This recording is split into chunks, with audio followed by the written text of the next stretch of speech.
Since the 2nd of May, we have destroyed over 30 military targets in the Misrata area, including a dozen main battle tanks, 3 rocket launcher systems, 3 self-propelled artillery pieces, and 15 ammunition storage sites. And multiple strikes against command and control buildings in both Misrata and Tripoli were conducted. Last night, we engaged a command and control facility in downtown Tripoli. I would now like to show you an example of dynamic targeting. In this video, you will see an airstrike on a building that was identified as a location where pro-Qaddafi forces were shelling and engaging the civilian population from this building. See the buildings engaged, that's the blast, and you can see exactly that the aim point was exactly at the building where people were shooting at the civilians. Here's another example, and you've noticed that the buildings behind the building we were looking after have not been touched. So this is a good example of the accuracy and the precision of the strike we carry on. Again, you will see now the 2 buildings right in the middle of the screen. From those buildings there were snipers fighting at people, and the buildings were empty. In a couple of seconds you'll see the impact of the weapons. First building, the right, and the second building on the left. The other buildings around it, despite of the smoke, weren't touched. Look at the building and look at the yellow circle in the right on the screen. It's written crater behind that. You can see 2 holes.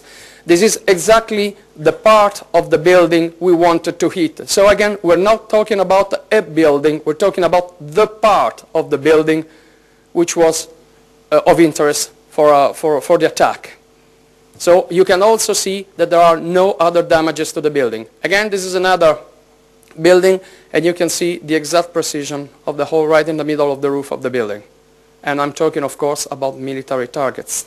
I want to point out here the point that look at the debris on the right of the screen. There should be a red circle around that, difficult to see from here because of the light.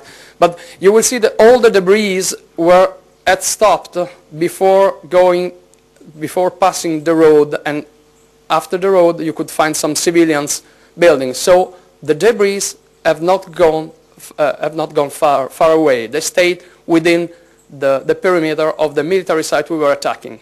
Next slide, please.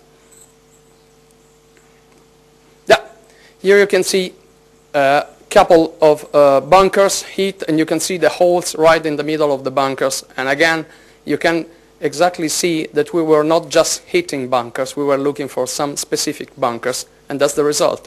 And you can also see, apart from the hole in the roof, that no damages have been carried out in the surroundings of the bunkers. Since March 31st, NATO and partner aircraft have been conducting an average of 150 sorties a day, all aimed at protecting Libyan civilians from the violence by Qaddafi regime forces.